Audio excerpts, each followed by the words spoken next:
Daniel. You have already heard the story. Although this is something which is some work which I am doing now with Carlos Alvarez Nogal in Madrid. And it's joint work. By the way, feel free to interrupt anytime. Although I understand there's some type of question eventually, but I like when people stop me. That's a better way. So this is really ongoing work. And it's a bit of an adventure, at least for me.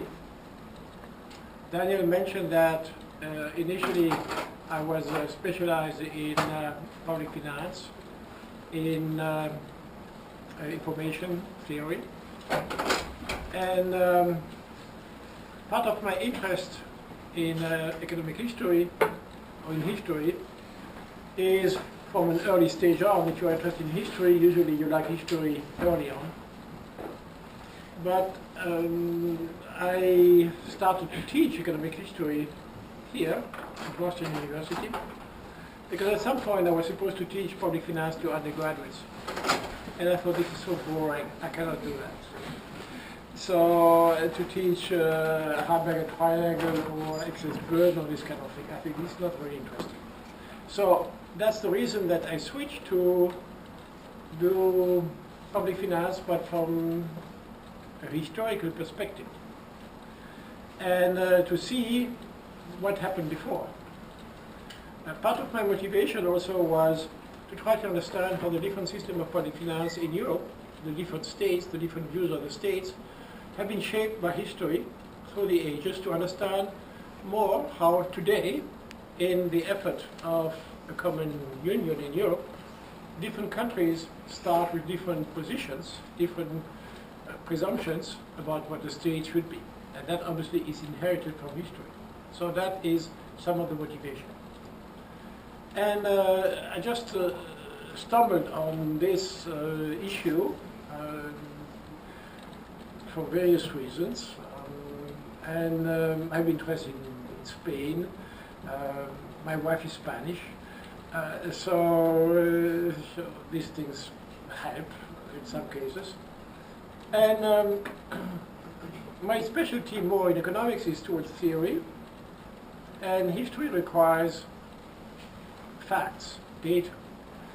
So the best way to do that, at least for me, is to do with some association. And that's the reason that I'm involved with Carlos Alvarez Nogal from Madrid.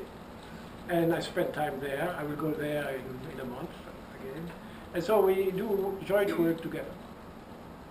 Now, on the topic of today, this is something which I try to describe at the same time what happened and also how we discovered what happened.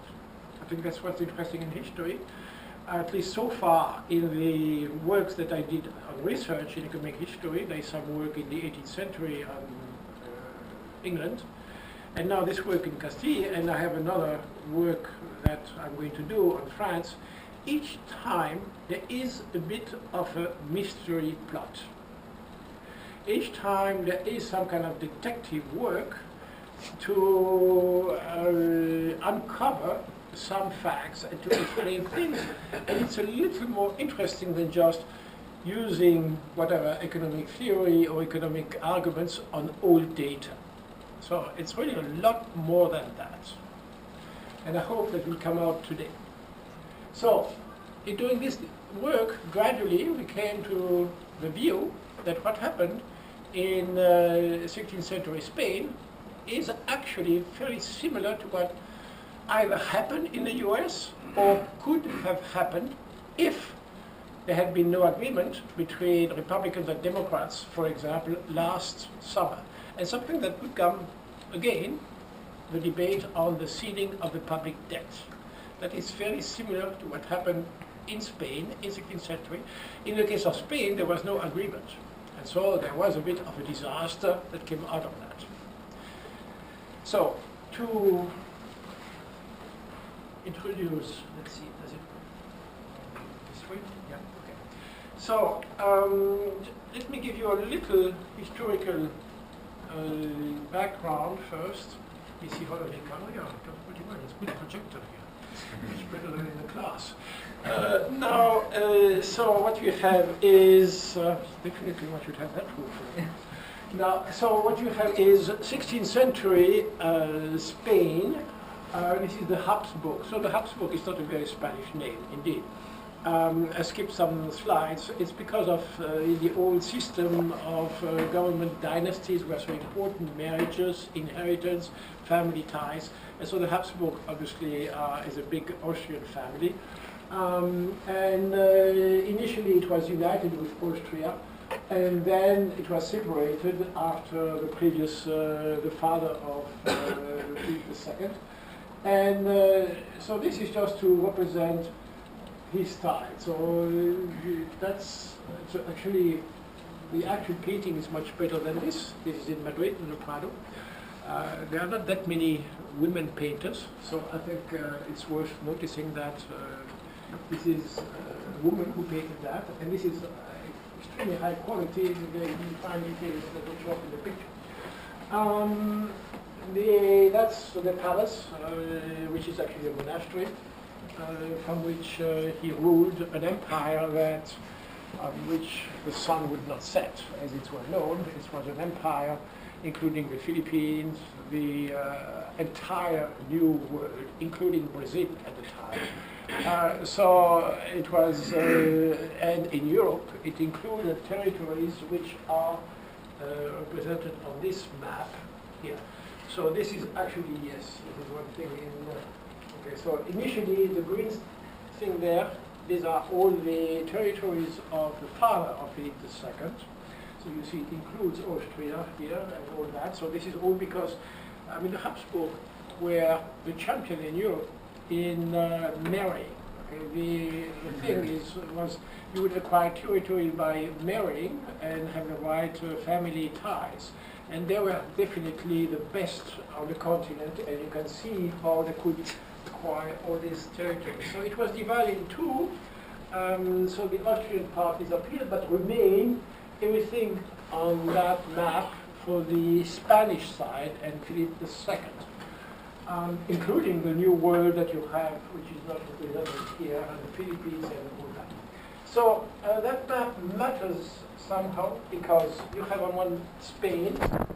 Portugal is not in, but eventually Portugal is included. But anyway, that's at a point of time you have that. You have this southern part of Italy, and most important, you have what is today the Netherlands.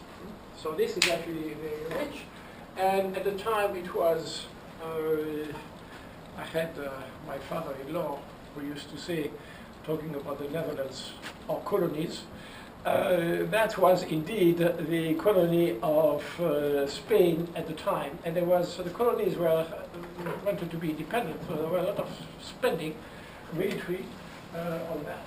So that's the was quite a costly thing to do.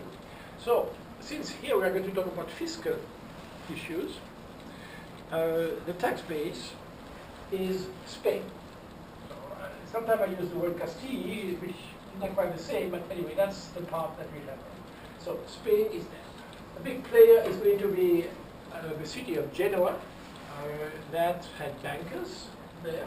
And then there is a lot of spending in the Netherlands that we have. So, now, so what we have to go back to the issue of the what happened in Castile at the time. So Castile is the same thing as Spain. So I still have to give some details, not too much, but still to go back to what happened at the time and how government is made at the time. One thing which is very important that we got from our work is when imagined Philip II as being the autocrat, and so it was the time Inquisition and so on, you know. So when there is something that is called the Black Legend, that was has a bad reputation and so on. So we thought initially you would think that he's an autocrat, and then you go into the fiscal issues and you see what happened, and you realize through just the economic argument that he is not an autocrat at all. So just the economics, gives you some insight on the structure of government, the structure of the central government compared to the cities and so on. That's, in my view, one of the things that is interesting to get from economics. Now, the way it's done is you have the executive and the legislative, basically. So the executive, that's the king. The legislative is the parliament that we have there. And there's a separation between these two things there. So, of course, it's different from other countries. But the parliament in Spain represented the main cities and was called the Cortes. People who attend my class know that these were actually the first parliaments in the history of the world before England, initially. And anyway, this tradition evolves, and now we have the situation in the 16th century that we have. So, the critical thing that we have there is about the public debt. When we talk about the crisis in the US recently, it involves the public debt. So that is really the issue that we have, the public debt. How the public debt is managed through the centuries, in particular in the case of Spain. And the public debt, I'm doing economics, so not only stories. Okay? So what we have is basically two types of public debt. You have the long-term debt, and then you have the short-term debt.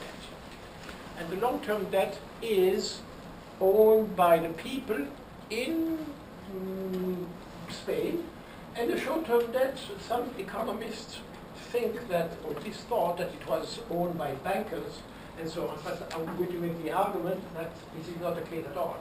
So anyway, we have two types of contracts. We have the long-term debt and we have the short-term debt. Short-term means 2 to 4 years. So it's important to know that we have these two types of financial instruments. Then we are looking at the archives, and so that's me in front of the castle that we have there. So Philip II that you saw there has actually set a castle for the archives. And so this is the castle that we have there, which is about an hour high-speed train from Madrid. And so, you know, that inside it's like that. And so it is quite, I have to say, it's quite something to do the research on Philip II in the very castle that he has set for the archives there. So you go there and then you adjust it, and you see here the pile that you have there. These are the contracts, these asientos between him and the bankers, and you take the original and then you look at that, and that's what you study. Okay. So it is actually something which is even the surrounding their thing, it's really very nice. That picture, by the way, it is strictly forbidden to take pictures in this thing. So I took that. I have a portable MacBook, and with a camera on the MacBook, I took that picture. But so that is how I could get some memory about that. Okay? So and by the way, these archives are extremely well protected. As you can see, these walls, they are extremely thick, and you certainly, they are very safe. So that's so at least I have to, and that's where I intend to go a month from now. So it is actually something which is, I have to say, gratifying from, as an experience. Now, a few things about economics. The debt. The main thing for the debt, it has to be credible. If you take the US, you will say, sure, the debt in the US is credible. I mean, although sometimes it's not always AAA, but there is another debt in the US. That is the Social Security benefits.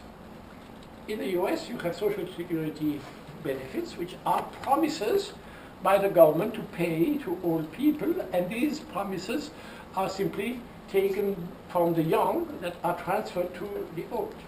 So that's a promise, which is not a bond, but you know, that's something which is, well, could be reduced. It could be subject to a different income tax and so on. So it's a little not as clear whether this is a credible thing. And for example, at some point the Bush administration, I don't know if you have seen that, because the Bush administration thought, after all, these are all taxes and payments by the government, we should put everything into general revenue.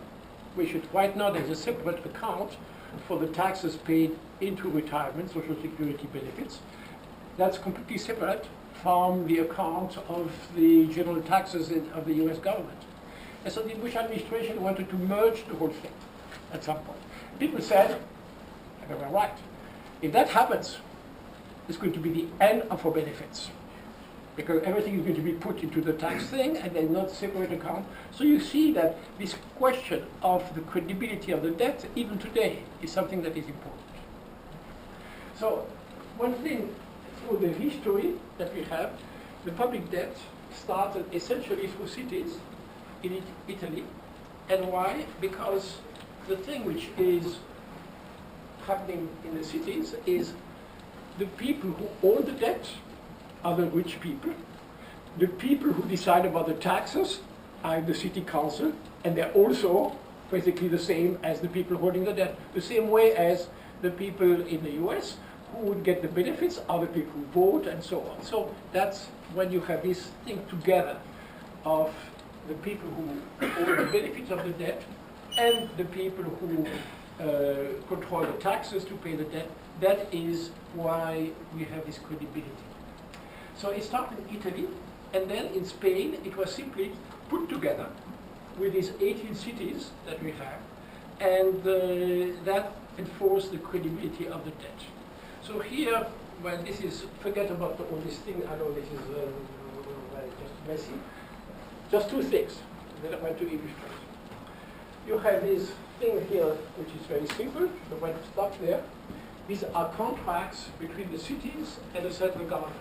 The city promises to pay this amount together, and then it goes up when there is a new vote, and then and so on. So that's going to be important because that is the contract between, in the parliament, between the cities and the central government. So that's going to be something important.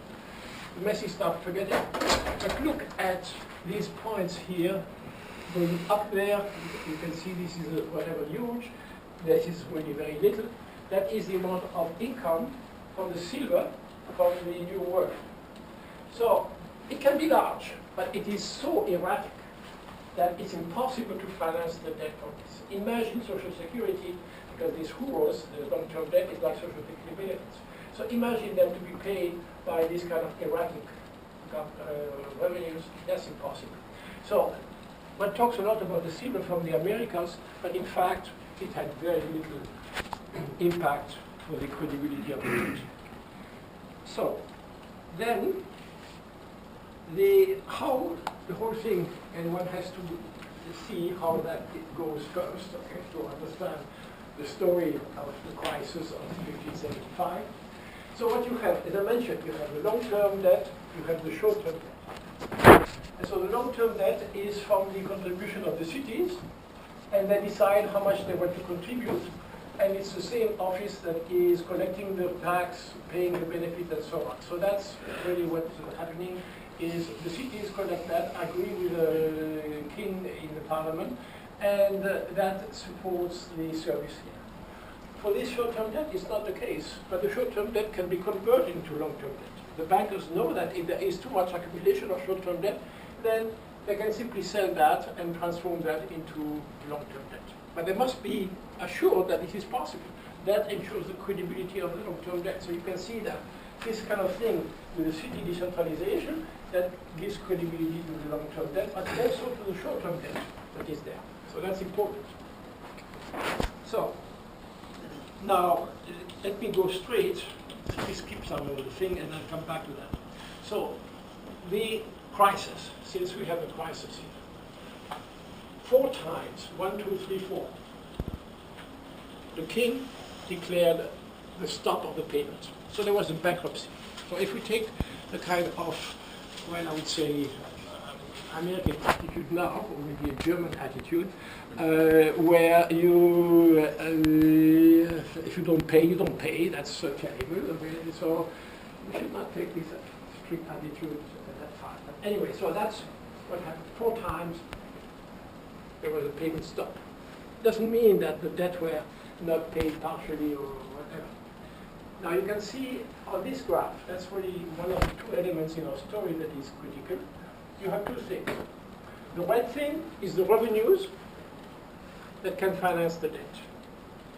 The blue thing is the interest on the debt. How much when you pay the interest on the debt, long-term debt.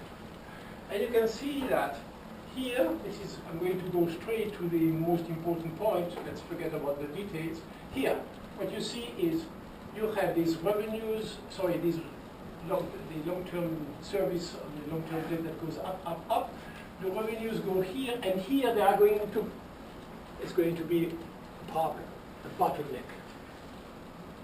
So that's here, there is going to be a crisis, and the critical element here is that the crisis is on the support of the domestic debt, the debt that people own in the country and so on. This is the domestic debt that we have. What happened at that time? The king stopped the payment on the bankers, the payment to the Genoese bankers. And so you can see this is strange because, I mean, what happened here is there is a problem to finance the domestic debt, and now there is a payment on the payment stop on the bankers. So, and our story is that these 2 things are very much related. So when Philip II stopped the payment to the bankers, he knew that he had a problem, not with the bankers, he could pay the bankers, but he had a problem with the financing of the debt, domestic debt with the cities. And so what we have here is this problem that we have is the gap there between the revenue and the blue, which is the service of the debt. There, that is really, the difference is shrinking.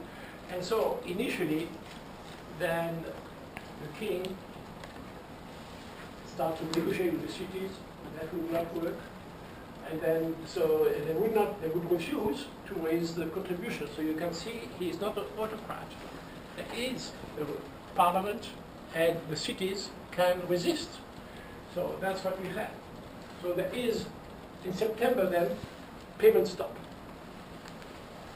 That's like in the US.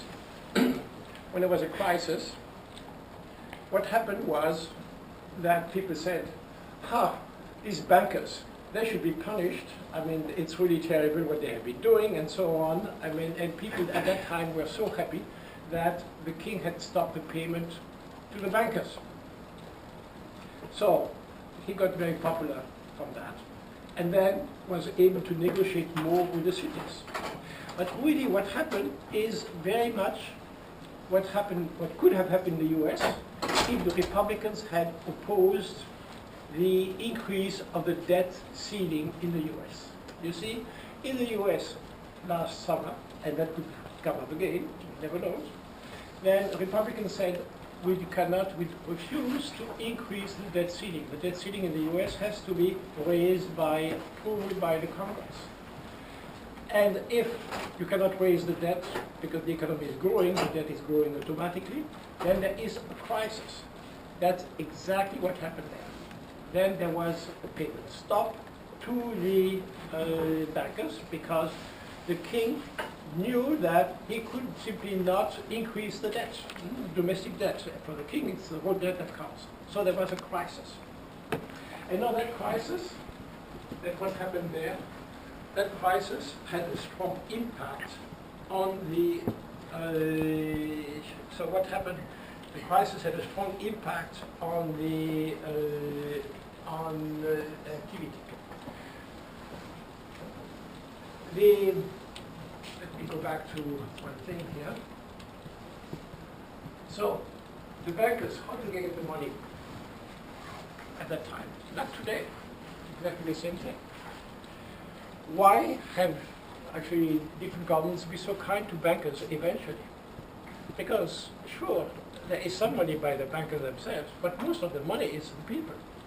The people put deposit in the bank, and these deposits, well, are the ones that are hurt. So what happened that the Jewish bankers, how do they get the funding? They got the funding in Spain. This is not money that was in Italy that they lend. Bankers do not lend money from their own pocket. A banker is a banker because he lends money from other people. So that's really what banking is about. You don't lend your own money. You just are an intermediary and you take the money of somebody else that you lend to somebody else. That's the job of banking. And that's exactly the same thing there. So what you have is, you have all these loans being made to bankers. And so gradually we came to understand that it was not so obvious because it doesn't show up in the contracts, in many contracts. And one critical moment on our research was when we were in this room there, where you saw the picture, and Carlos was reading the contracts in Spanish, because you need the training for that, to read especially the abbreviations. And so I was listening, okay, to this and so on, and what he said then, I was reading in Spanish.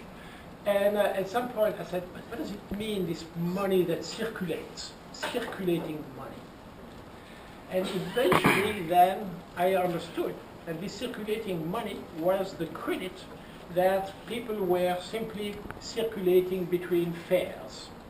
And so for that, let me, at that time, because it was expensive to travel, a lot of the trade activity was in that fair in Medina del Campo, twice a year. And so you had people coming from all over and trading in this fair.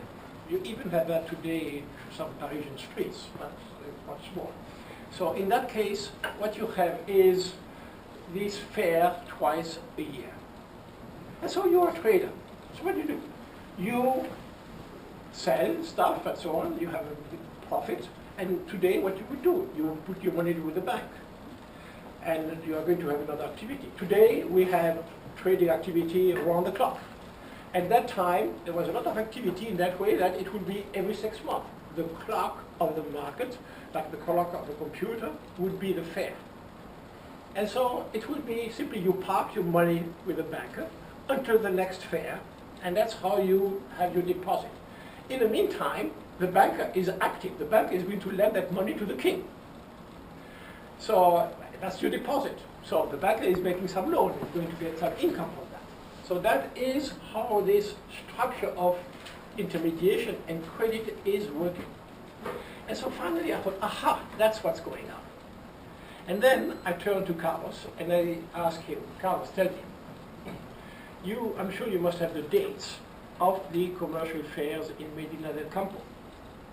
And he said yes, and then just wait a minute. And so he went around and looked for the data in some other place, and after 5 minutes he came back.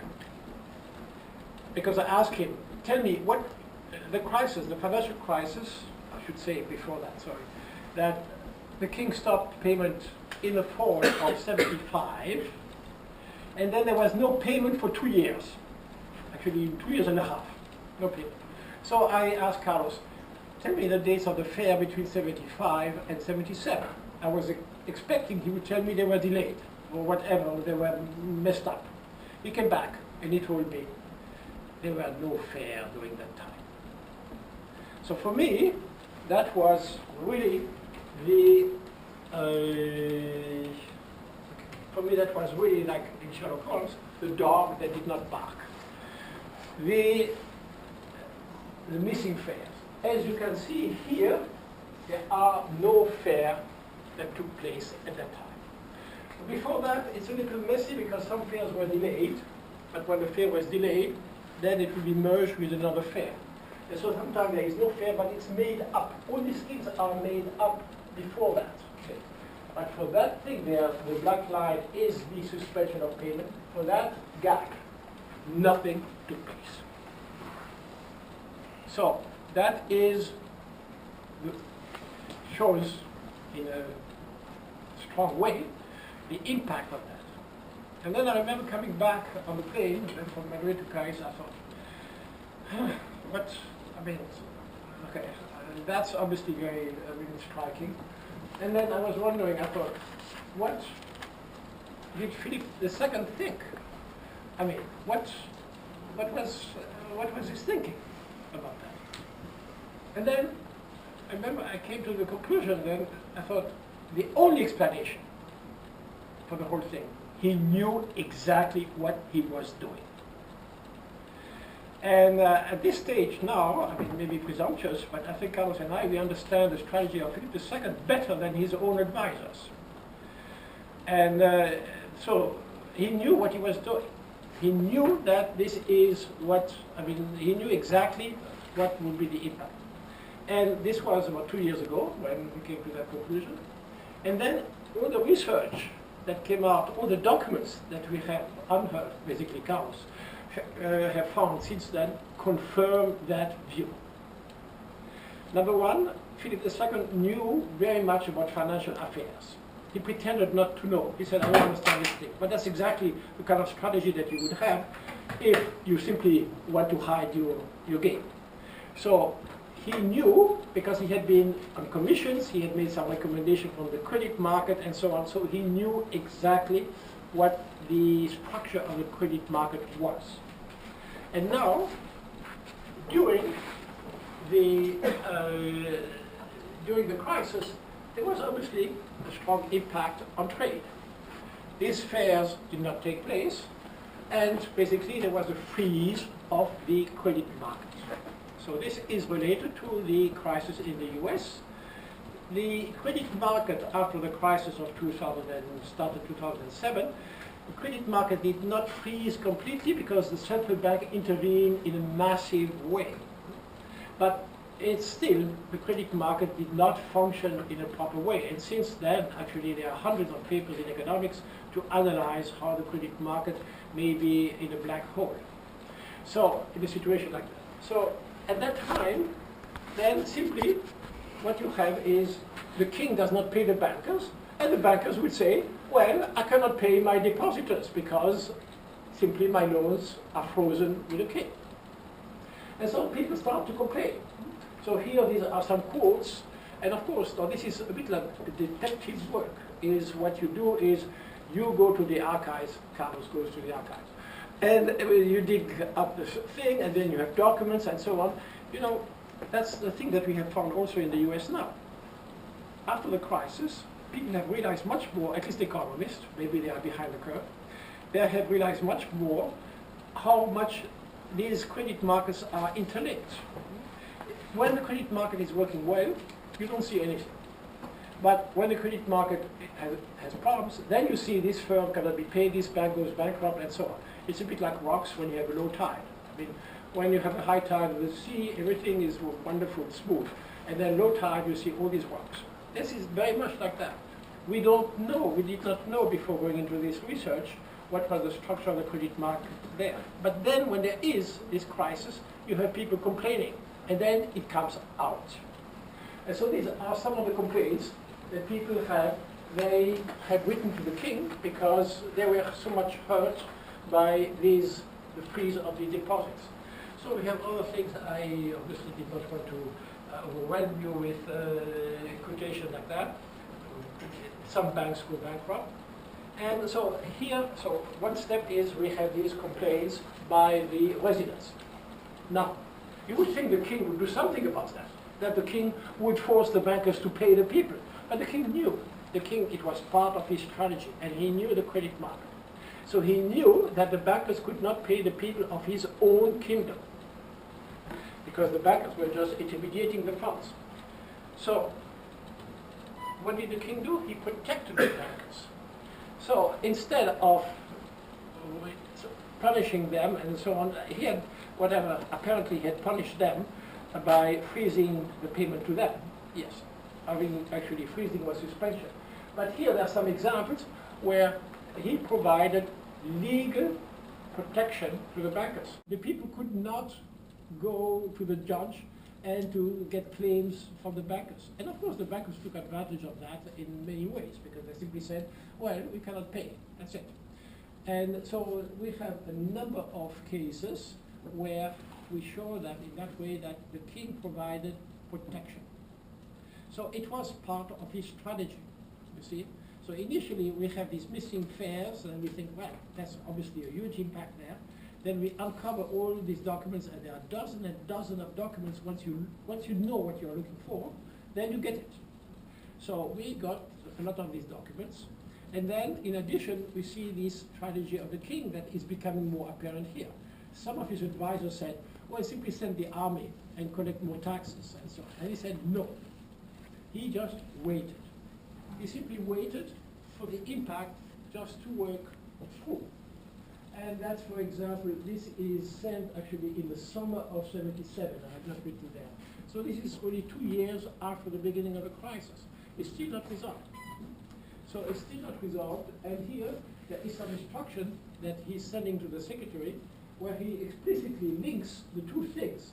Here, the medio, which is the agreement with the bankers, and the encabezamiento, when people understand Spanish, that's really what you have basically the head of all the taxes that are paid, and that would be agreed in the parliament, in the commons.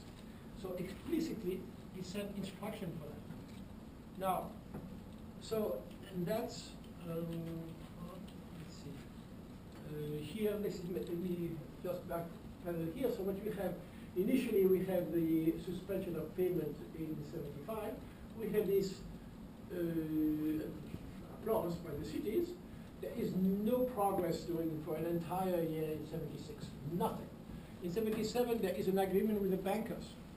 But precisely the king, you have seen that before with the secretary, the king says, we cannot sign the agreement. We have all prepared the agreement, but we cannot sign it until we have the agreement in the parliament. We link these two things together. That is really the thing. And so nothing there with the cities. And so we have all this impact on trade and economic activity, and people complaining about that. The protection of the bankers in the meantime. And so finally, at the end of '77, then the cities caved in. They just can't bear it anymore. There is too much pressure, there is too much impact on their trade.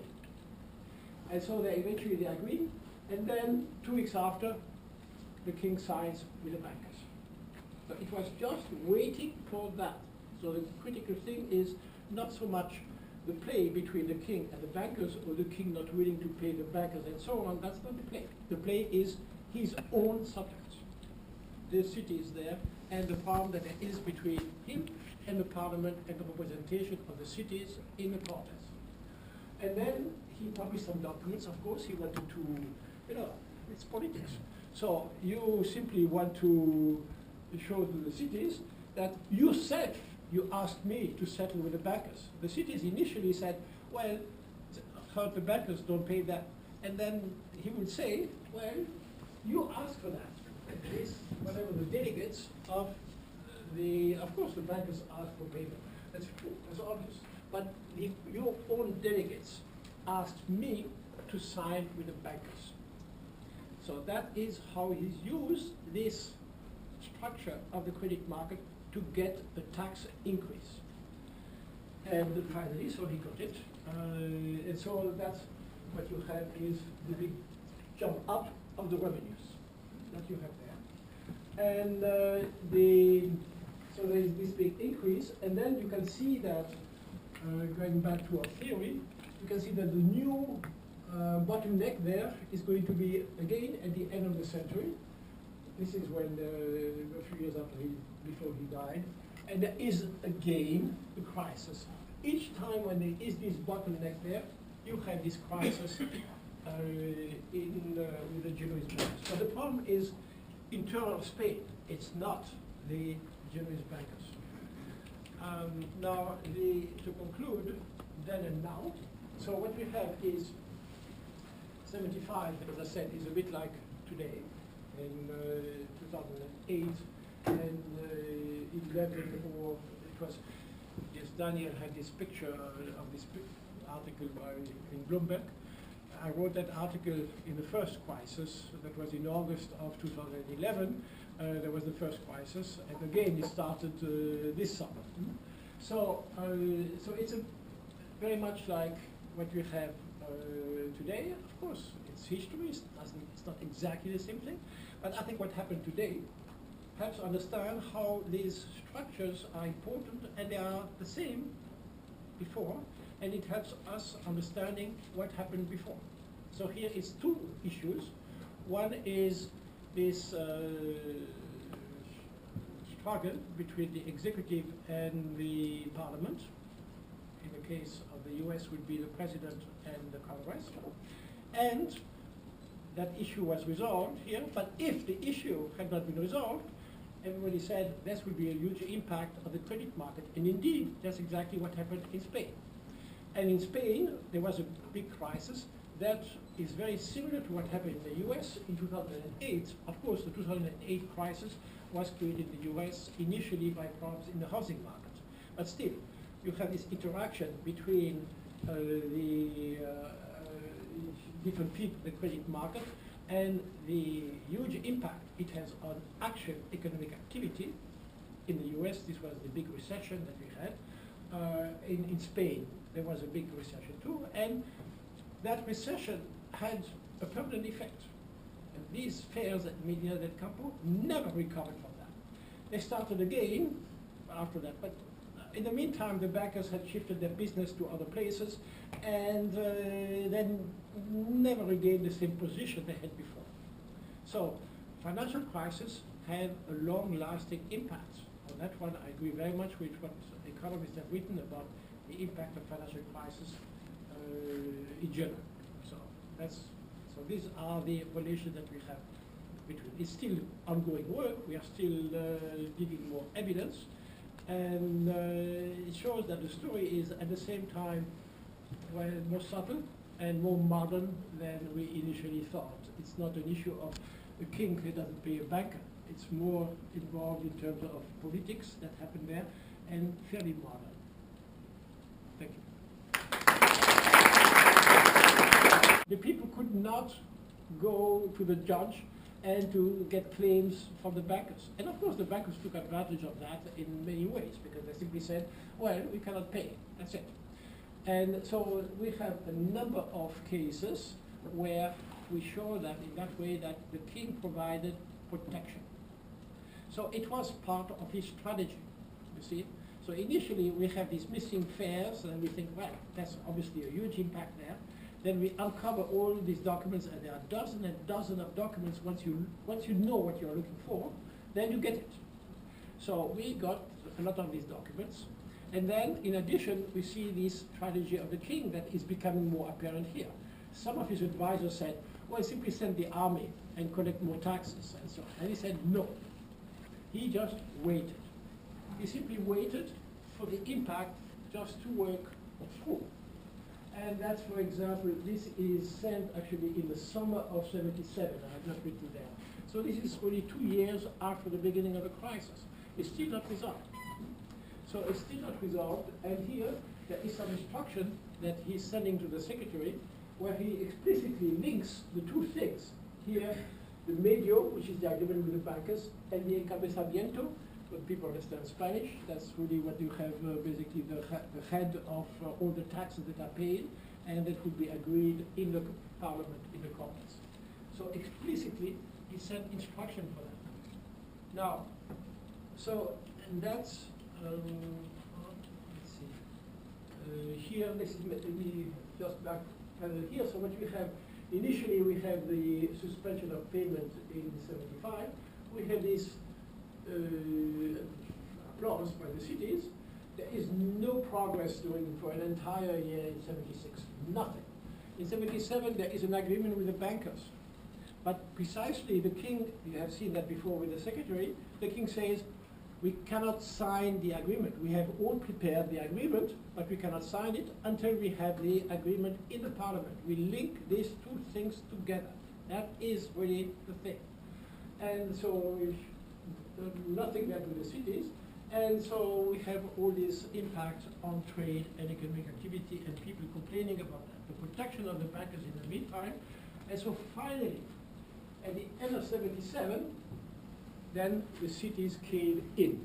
They just can't bear it anymore. There is too much pressure, there is too much impact on their trade.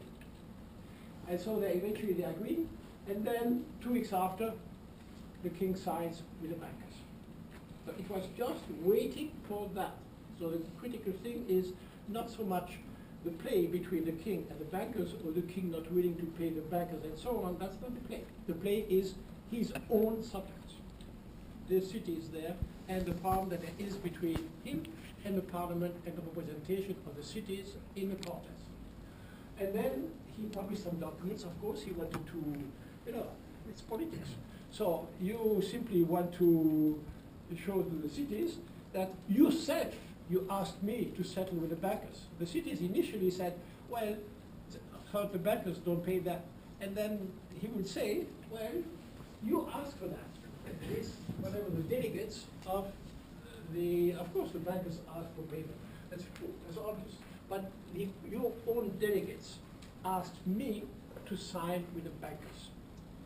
So that is how he's used this structure of the credit market to get a tax increase. And finally, so he got it. And so that's what you have is the big jump up of the revenues that you have there. And so there is this big increase, and then you can see that, going back to our theory, you can see that the new bottleneck there is going to be, again, at the end of the century. This is when, a few years before he died, and there is again a crisis. Each time when there is this bottleneck there, you have this crisis with the Genoese bankers. So the problem is internal Spain. It's not the Genoese bankers. Now, to conclude, then and now, so what we have is 75, as I said, is a bit like today.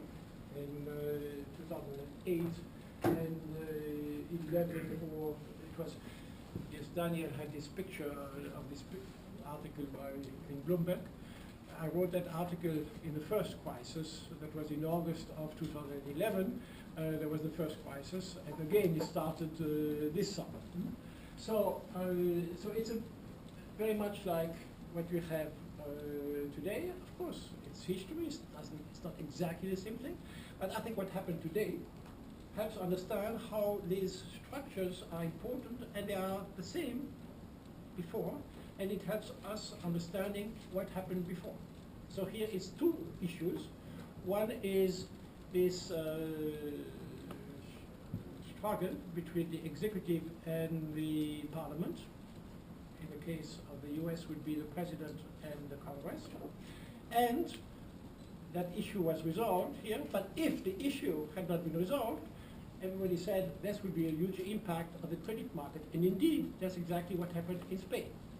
And in Spain, there was a big crisis that is very similar to what happened in the US in 2008. Of course, the 2008 crisis was created in the US initially by problems in the housing market.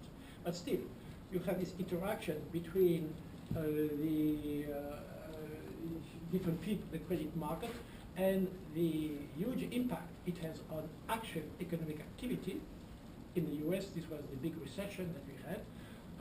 In Spain, there was a big recession too, and that recession had a permanent effect.